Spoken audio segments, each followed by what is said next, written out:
Hey everyone, how's it going? It is your pal Sal here, and today is June 8th of 2020, and that is very specific because today is the 10th anniversary of Christina Aguilera's 6th studio album, Bionic. So this video was suggested to me by my friend on Instagram, Jordan Lake Live, who has a new single. You guys should go check it out.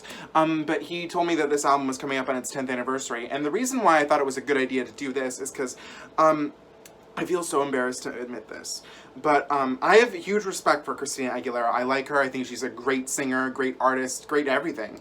But I've never really truly been all that into her.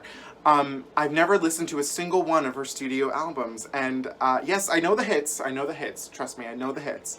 But I've just never made the decision to go through and get into Christina Aguilera. And while I would love to do a discography journey for Christina, which I think one day we will get to. But for right now, I was like, well, I guess since this is the 10th anniversary of this album, I figured I might as well just focus on this one right now. And it seems like an interesting place to start. So let's just go from the beginning. Bionic is, again, her 6th studio album, and it was released in the US on June 8th of 2010. Internationally, it started being released on June 4th. But since I'm an American in the U.S., I'll go with my American date. And when doing my research for this album, I actually really want to defend this album right now, even though I've not listened to a single solitary song on it. So when I was doing some research, I looked at that channel Pop Dissected, which does great deep depth retrospectives and stuff like that. And when I learned about the history of this album, I was just shocked. So first of all, as you can see, I'm a Cher fan. I didn't know that this album came out the same year as Burlesque, which I thought was kind of weird in like the retrospective things. But also is that this album did not do very well. So it charted at number 3 on the Billboard 200, and it spawned 4 singles. The first one was Not Myself Tonight, which made it to number 23 on the Hot 100. The second single, Woohoo, which was made to 79 on the Hot 100. You Lost Me, which did not chart in the US. And I Hate Boys, which I believe was not a US single. But basically in my research, what I found out about this album was that this album was heavily criticized for seeming like a Lady Gaga, what's the word I'm looking at? A Lady Gaga impersonation, or like a Lady Gaga ripoff. And considering the fact that I don't like Lady Gaga, like, at all, I feel bad for Miss Aguilera, because she deserves better than Lady Gaga comparisons, considering the status of her. She's an icon. And I'm kind of, now like I feel like I just want to jump on the Christina Aguilera train because of that. So that's basically really what I found out, is that it just did not do well at the time. And I think, this just is me, it just does not make sense to release this album the same year as Burlesque. I would imagine that if I was her manager, I'd be like, hey, maybe we should let Burlesque happen first, build up your momentum, even though that film didn't do too great. It's achieved a cult status as of now. And then release this. I don't know, something about the timing is just off of this album. But I'm excited to listen to it here with you guys today because, again, I've never listened to it. I'm excited to go on this Christina Aguilera journey because from what I heard, because apparently the fans love this and her second album, the album that came after this, Lotus. Weirdly enough, I can picture all of Christina Aguilera's albums, like I can see the covers, the names, and all that, but again, never listened to them. And I have to say, I'm loving the cover design for this, it's really cool. But I guess, without further ado, we're just going to get started into this album, so buckle up, guys, because this is going to be a long video, this is a long album, but we're going to do it together. So we begin with track number 1, the title track of the album, Bionic.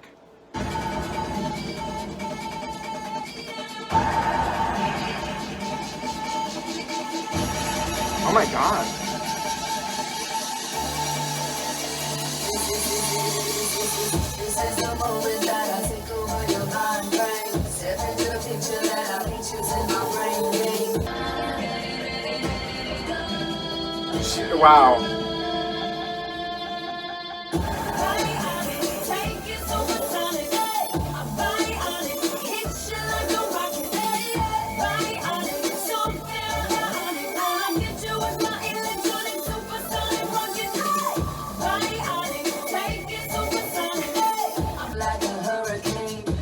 Oh my. I'm testing your that you can't keep up with what I create. I'll break your concept.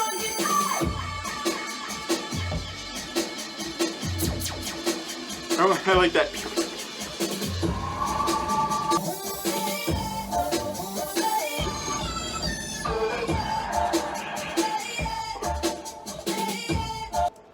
Okay. So this song I think is a little clunky, but again, I think that's its goal. I found myself really liking the chorus, but I really did not care for the verses whatsoever. And as a standalone piece, like for this song, I don't think this works unless it's the intro for the album. Like I feel this as an intro. Like I wouldn't want to. Like this needs to be here to start the album, but I wouldn't. It's a little too clunky for me to think of it being a strong single. But again, I think that's its goal, and it introduces us into this Bionic world, which I'm excited to go on this journey for. But I think we need to keep going to maybe appreciate this song more in the context of the album. Track number 2, the lead single off of this album, Not Myself Tonight.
Okay, I really like that. So again, in my research, I found that this album was a very different sound for Christina, because the album that came out before this was Back to Basics, and again, I've not listened to that album, but I'm pretty aware of like the type of content it is, and it's very different from this. But the one thing that I kind of agree with is that I don't think that your first single needs to be the strongest one. I think this, if you want to, like, I feel like the first single is to remind you, like, hey, bitches, I'm coming back. And I agree with, actually, this being the first single, because she's not the self that she was in Back to Basics. This is a different Christina. So I agree with that. But I think 23 is where I kind of would see this single going. I mean, it could have gone a little higher, but I don't think this is a #1 hit. But I actually really liked it. It was fun, and it was like, I'm back.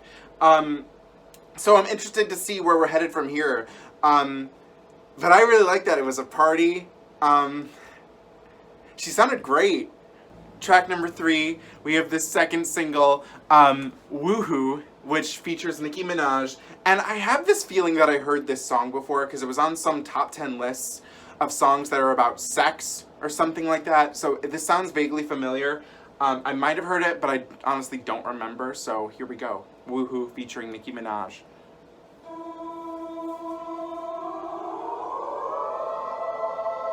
Spooky. The Woohoo is spooky. I've heard this, actually.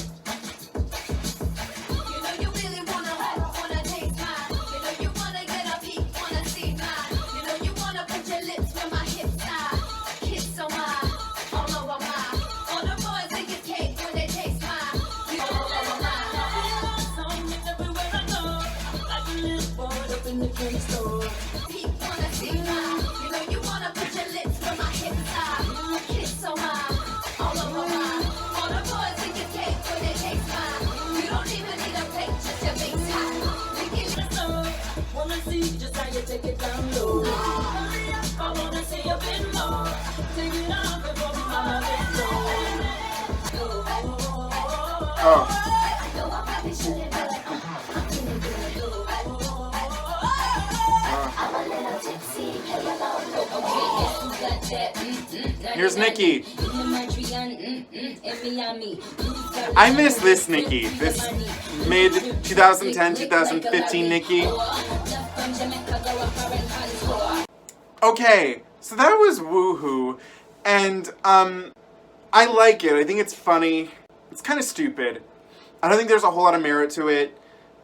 I see why they released this as a single, but I kind of don't know why they would have thought it would have been very successful. I feel like, even though like I'm all for doing whatever you want to do, but I just feel like Christina Aguilera is a little better than this material. I mean, if they did it for comedy, I get it. Like, you know, I like it, and I get it. I don't need it. I don't need it, that's the thing. And it goes on a little too long. I think this song could have maybe been edited a little bit. It's just, yeah. Yeah, I don't know. Fun but forgettable. Track number 4, Elastic Love. Weird title.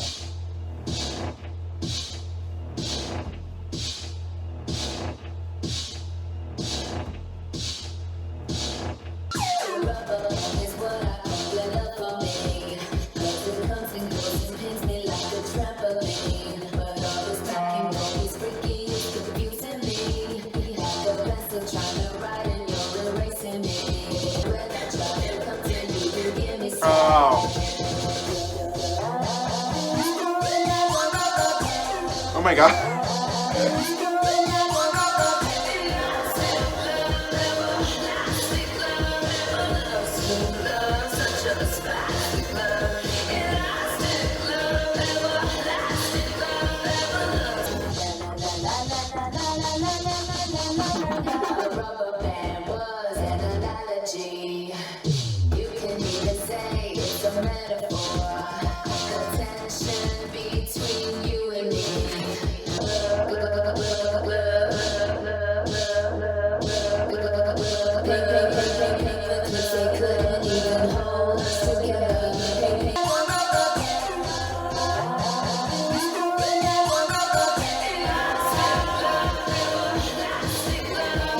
So while in a sense, I kind of think I have a little bit of mixed thoughts on this song, so far, I am loving this album sonically. There's always something that your ear catches and you're like, what was that? And then over there you're like, whoa, what was that? I liked this song lyrically, what it was doing.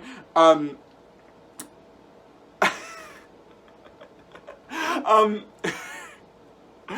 feel like this song has a very almost 80s flair to it, and I feel like it would do really well if it was released as a single today.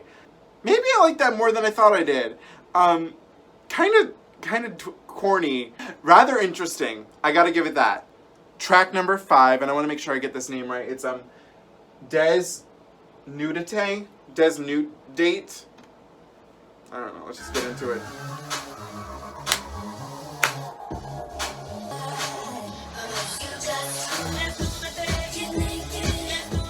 Oh!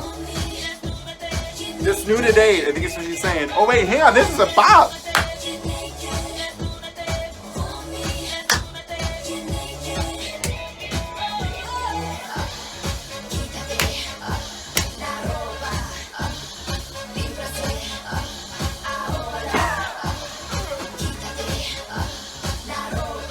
Apparently Desnudate means get undressed.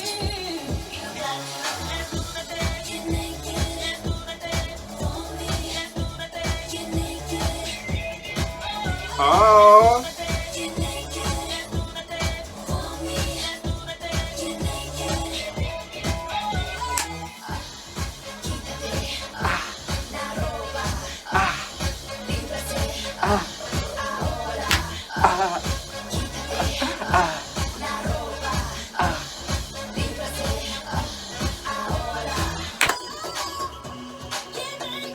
Get naked! Okay, that was Desnudate. That's what I was hearing. I love that. Wow. That, I mean, it's not really like a game-changing song, but I love that. That was fun. That should have been a single. That could have done decently well on the radio, I think. It's a party, and I like how it, there was a little bit of Latin flair in it towards the end. It's a Spanish verb, so the Latin vibe makes total sense. Yeah, I love it. It says, translate, desnudate, undress, strip, bare, make bare, unclothe. I like that. That was fun. And that should have been a single. So we are on track number 6, and this is my first time having an album that does this on this channel. So this is an intro called Love and Glamour intro, and then it goes into the second song, or the 7th song, Glam. So what I'm going to do for the purposes of this video is that I'm just going to combine these 2 songs together, because, I mean, this intro is only, what, 14 seconds, so I don't know if I'll have much to say about it, but if there's ever an intro, I'm just going to combine it with the song that comes after it from my videos here on out, so just so you know. So this is track 6 through track 7, Love and Glamour intro into Glam. It's a lifestyle. It's a choice. It's a freedom of expression. You have to live it. You have to love it. You have to believe it. Amen. Life's all about love and glamour. Let's get Glamour. Glam, glam, glam, glam. Let's get glam. Walk, turn, pose, stop. Give 'em what you got. Work those hips side to side. Get that angle right, right. Paint your face like a movie queen. Ready, set, now go. Let's get glam. Don't let the clothes wait. Let's get glam. It's on how you let's get glam. Don't let the now snap. Here we go. Blush on, lashes long, mascara strong. Lips, eyes, cheeks, snap. I like that. Now snap. Here we go. Where are we going? Yes! Now snap. Snapping. Now clap. Now dance. Now stop. Let's get glam. Okay, so this song was definitely for the gays. Happy Pride Month. I guess this came out in June. Perfect timing for that. Is this song popular in, like... This seems like something, even though I've never watched RuPaul's Drag Race, I imagine this has some point been this song has been featured on that show. I don't know why, it just seems to make sense. But, that was really good. I love how the intro went into it. That was a really fun song. And I think that this one has single potential as well, too. Again, I don't think a #1 hit, but, I think it would have done really well in the clubs. Yeah. Yeah, and you know, it sounds, in a sense, like Vogue, but it doesn't feel like it's imitating or copying it, which is something a lot of other songs tend to do. I like that. The little breakdown, like, let's clap, let's snap, now dance. Yeah, that was fun. Track number, oh, I can't believe we're already on 8. Prima Donna, first lady of the stage. It's not that. It's not the Prima Donna from Phantom of the Opera. This is Christina Aguilera's take on a song called Prima Donna, so let's listen to it.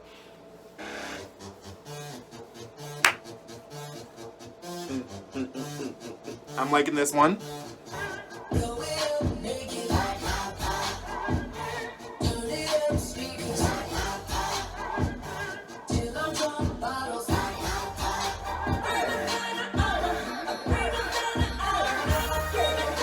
Love these vocals. Prima Donna.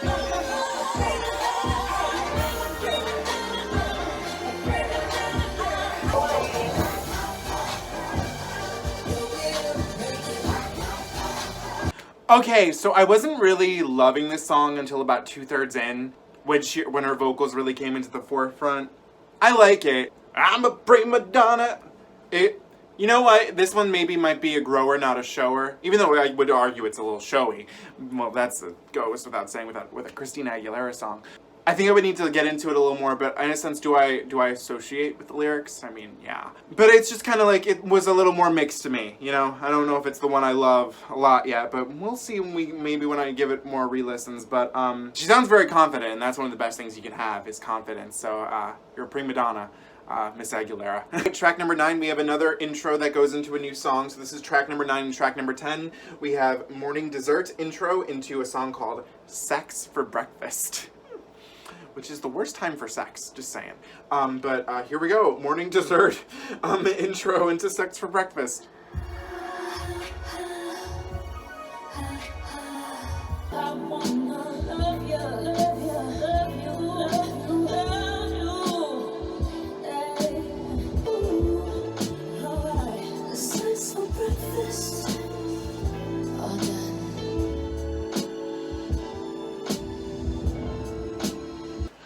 Okay, so that was Sex for Breakfast in the intro, which was, what was even the intro called? I already forgot it. Morning Dessert. I don't remember how Morning Dessert even went, and Sex for Breakfast got old really quick. I was like, I get it, you want to have sex for breakfast, cool. The backing beat just kept repeating itself, and I just thought it was boring and forgettable. I don't think it was bad material. I just don't think it was really all that great of a song to begin with. Yeah, forgettable. I'm not itching to listen to that again. Track number 11, Lift Me Up. Already this is better than the last track. And I'm left here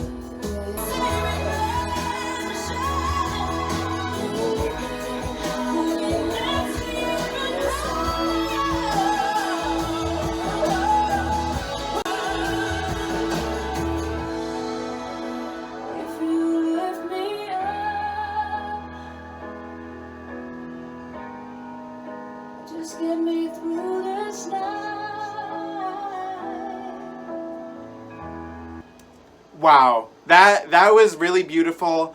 Her vocals sounded great, and so when I was listening to the song, I was like, I wonder if she wrote this one.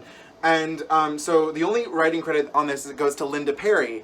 And when I clicked on her, because I knew where I recognized Linda Perry from, but I found out she also wrote Beautiful by Christina Aguilera, which I didn't know, but where I recognized Linda Perry from as the songwriters, because I'll never forget Celine Dion in her Taking Chances World Tour, right before she sings My Love, she's like, Linda Perry wrote this amazing song for me.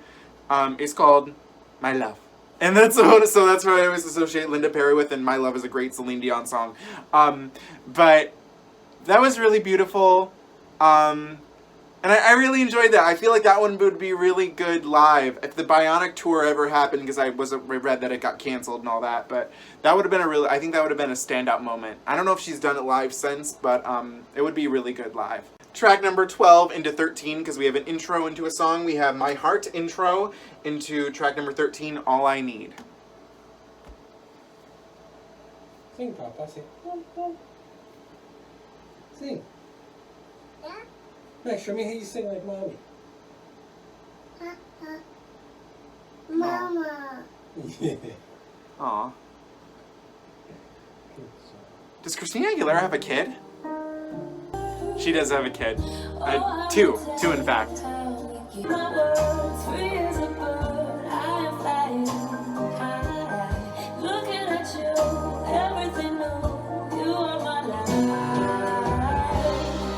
Okay, so that was All I Need, and it's a pretty song in itself. I don't really like when, well, it's not that I don't like children. I hate them. So I can never emotionally connect to like the idea of having a child and like you're all I need, like but that doesn't mean I understand where she's coming from. She's happy, and it's a pretty song about her kid.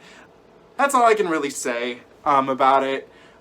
I really only like songs about children if it's melodramatic, and that's where Celine Dion's territory comes in. I think she's my favorite person to talk about her kid. But yeah, I don't like children, so this song is not meant for me. But I'm happy she's happy with her kid. So good for her. Track number 14, I Am.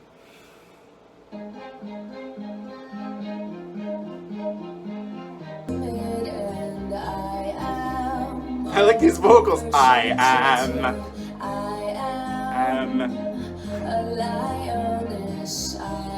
She's a lioness. You take me in beautiful. Love me or leave me, just take it or leave it. It's not that I'm needing, just need you to see me. Take me, free me, free me. Zero to the core.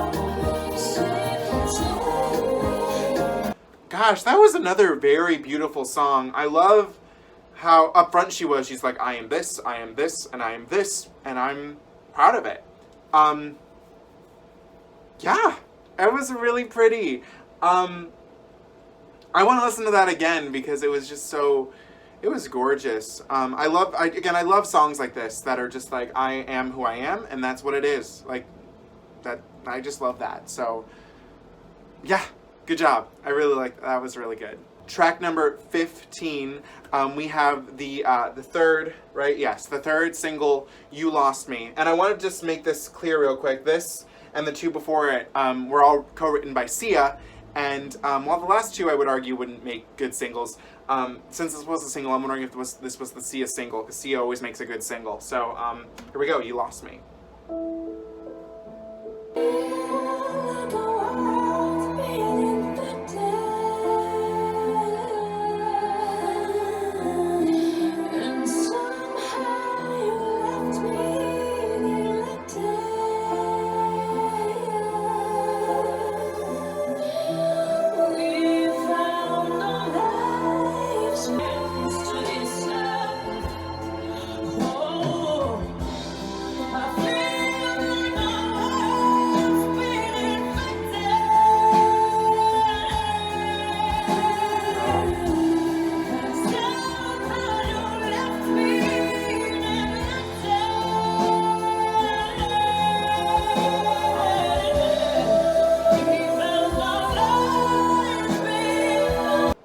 Beautiful.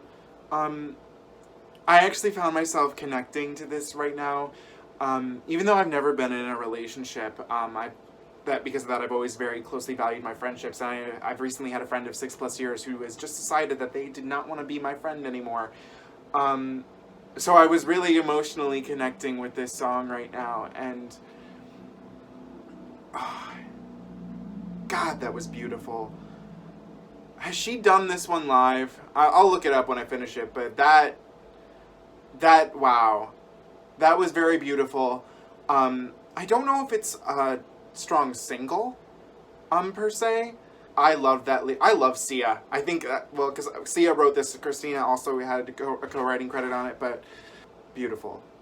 Track number 16, the last single of this album, and one that I really like the title of. It's called I Hate Boys. I love boys, but God, do they make me angry sometimes. So, here we go.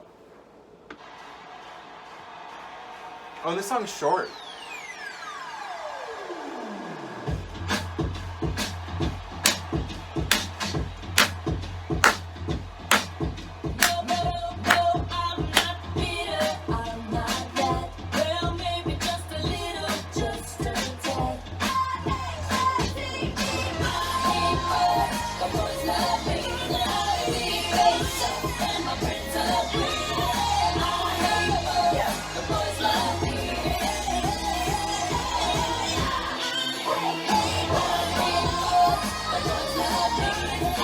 Okay, so that song was, I would describe what Mariah Carey calls that. I would say that was a moment in the studio.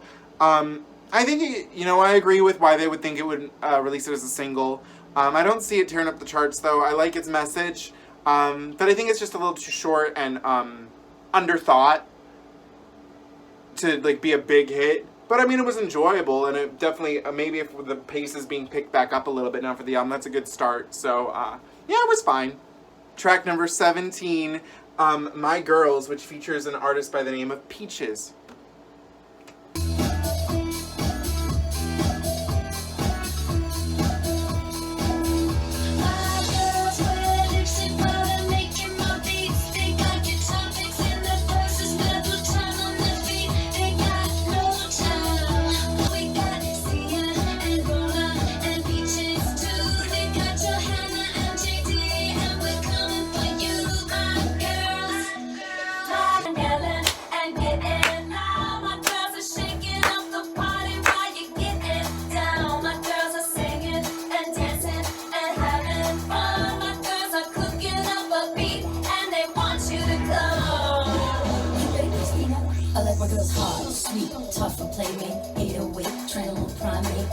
Okay, That one was fun, and I just realized like how the song before this is called "I Hate Boys," now this one's called "My Girls." I think it would have been a smarter decision to release "My Girls" as a single.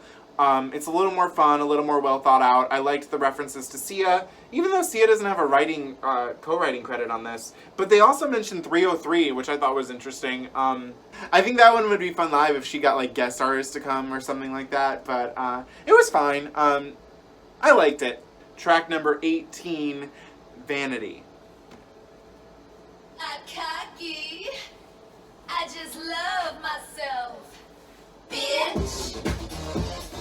Okay.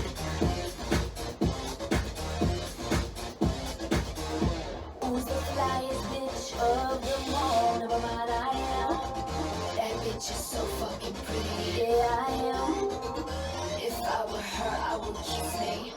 Hey. Mirror, mirror on the wall. It's all I do. Ain't nobody got shit on me. I'm the best for sure. I should be more. It's gonna be every time I look at me. I turn myself on. I turn myself on. It's gonna be thank you, mom and daddy. I turn myself on. I turn myself on. Get into it. Oh.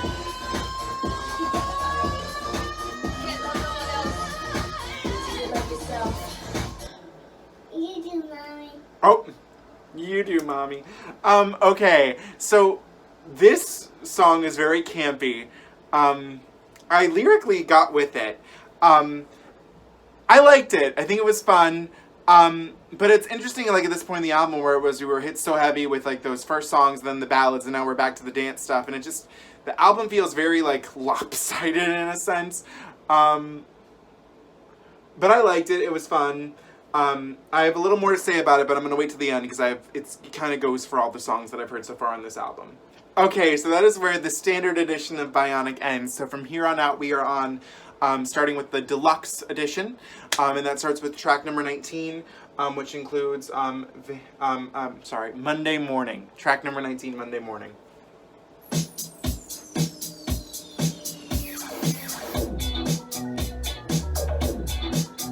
This is very funky. I like it.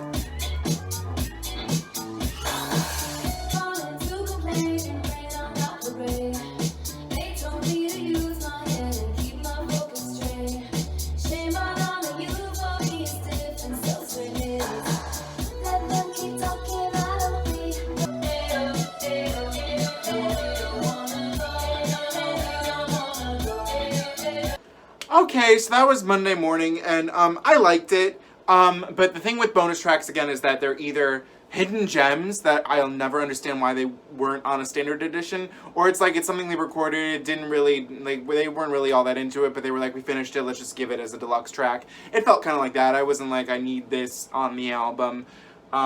It's catchy enough, though, I'll give it that. Ayo, ayo, ayo. I like that, but not much to it. But maybe if I ever have a 9-to-5 job again and I need to get up on Monday, I'll set that as my alarm song for the morning. So we'll see. Track number 20. I love the title of this one. It's called Bobblehead.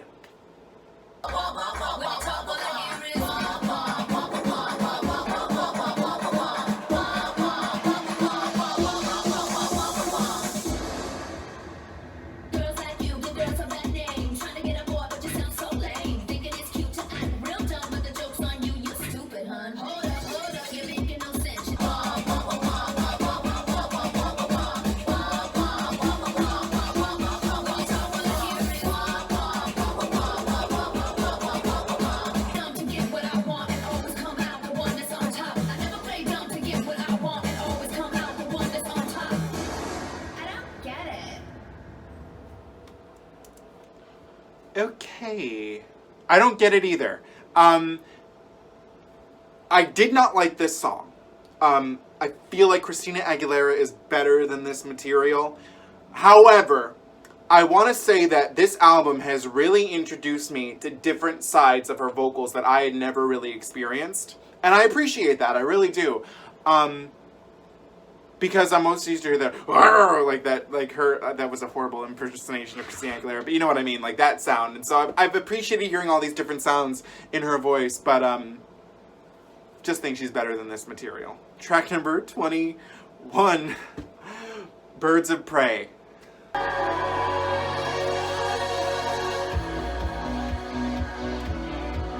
Okay, I'm liking this.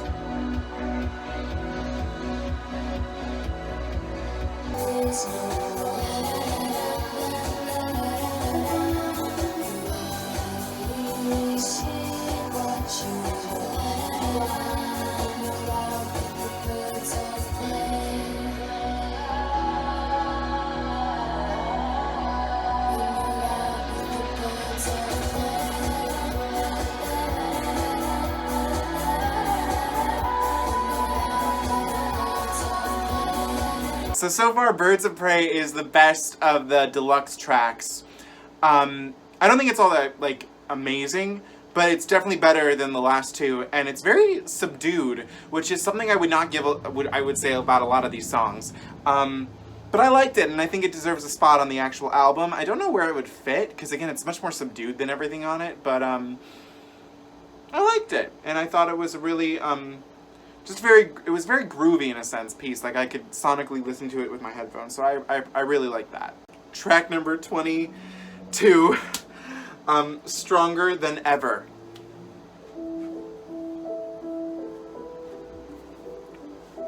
I feel that something's wrong. Started walking on eggshells, terrified to fail, and you know that to please you, I've abandoned myself.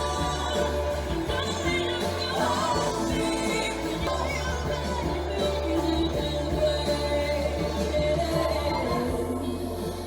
how I wish you knew. This was a very nice song. This and what is it? Birds of Prey are the best bonus tracks, but this one would not fit on the album. It doesn't even really fit as a bonus track. I'm wondering if this was like an early song that they started recording for the album, but the direction changed. Yeah, it just doesn't really fit, but it's still a good song nonetheless, but I understand its place as a bonus track. Track number 23, and this is a stripped version of the song that I liked earlier called I Am. And usually I don't usually do remixes when I'm doing a full album, but I mean, we've already gotten this far and we got one more left after this, so we might as well just do it. Take me, free me, there will be no more. Okay, so that was the stripped version of I Am, and it's good. I don't think it really changes a whole lot, because I would argue that the original version wasn't even really that busy. But yeah, good song, still great. Same thoughts I had on it before, so. Okay, so I Am Stripped is the last track of the deluxe version. However, there was also an iTunes deluxe version, which has one more bonus track, which is called Little Dreamer, and I have this feeling that it's about her kids, or about her kid again, so we'll just see. Maybe not. I was wrong. I don't know. I haven't heard the lyrics yet.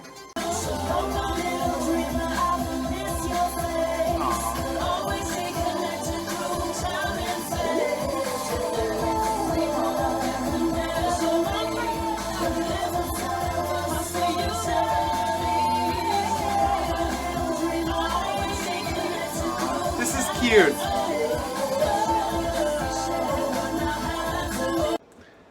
Okay, that was Little Dreamer, and I thought it was really cute. I don't know if I needed it on the album, but I'm happy I listened to it, and that's one I will listen to again. I thought it was really sweet and pretty. Yeah, that honestly put me in a really good mood. I thought it was really, really cute.